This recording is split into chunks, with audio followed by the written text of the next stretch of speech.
Reaction coming out of the Genesis pay-per-view and TV taping the following night from The Office and the wrestlers is not positive regarding the booking committee's handling of match finishes, promos, and logic on the show. Well, there was some problems.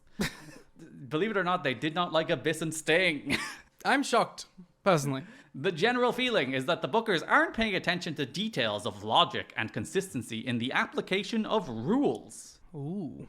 During Jeff Jarrett's media conference earlier this month, he talked about focusing on the positives of Russo's booking, but the same mistakes that were made when Russo was in power in WCW have come to the forefront the last few weeks on TV, including the pay-per-view. One TNA talent who is among the most easygoing in the locker room was said to be openly questioning among friends the finish of Sting Abyss, arguing that it made no sense to fans why shoving the ref prompted a DQ but not all the other rule infractions throughout the match. They didn't listen to our show. Yeah, I justified it and explained it. Mm-hmm. So, go forward in time, 19 years. And you'll finally understand. Exactly. Lance Hoyt.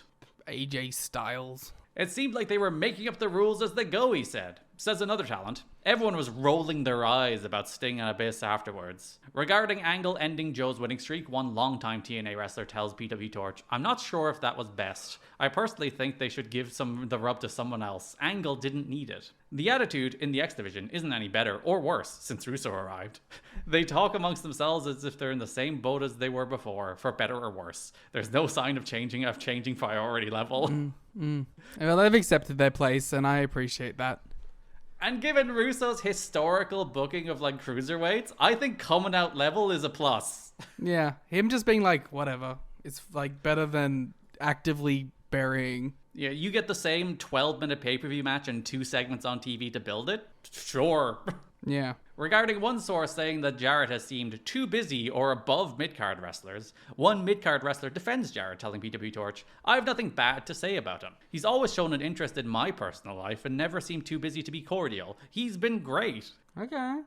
Jarrett has remained in charge backstage just as he was when he was an on-air presence. Between Jarrett, Russo, and Dutch Mantell, an outside observer stopping by the locker room wouldn't think one had more power than the other based on how they conduct themselves or react or how others react to them. Apparently, Vince Russo writes, "On average, twice as much for a 1-hour show as the old booking team did." And boy, can you see it.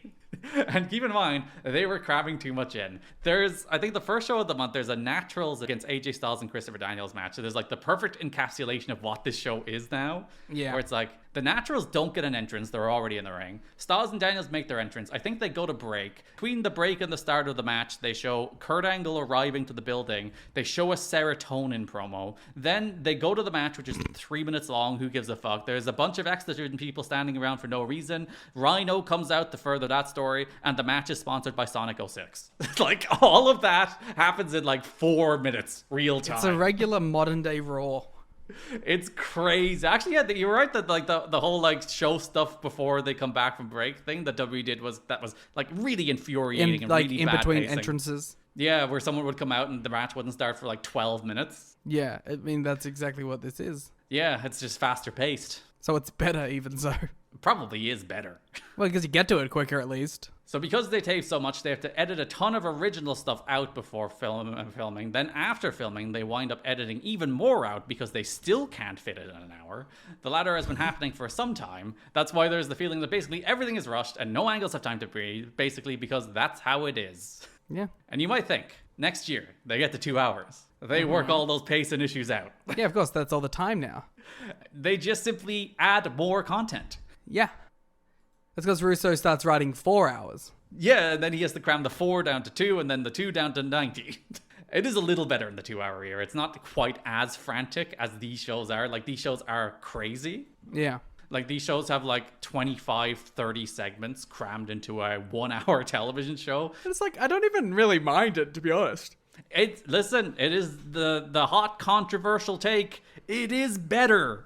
Yeah, I mean, we've had so much slow plotting TV in this company's history that something going a million miles an hour isn't a killer for me.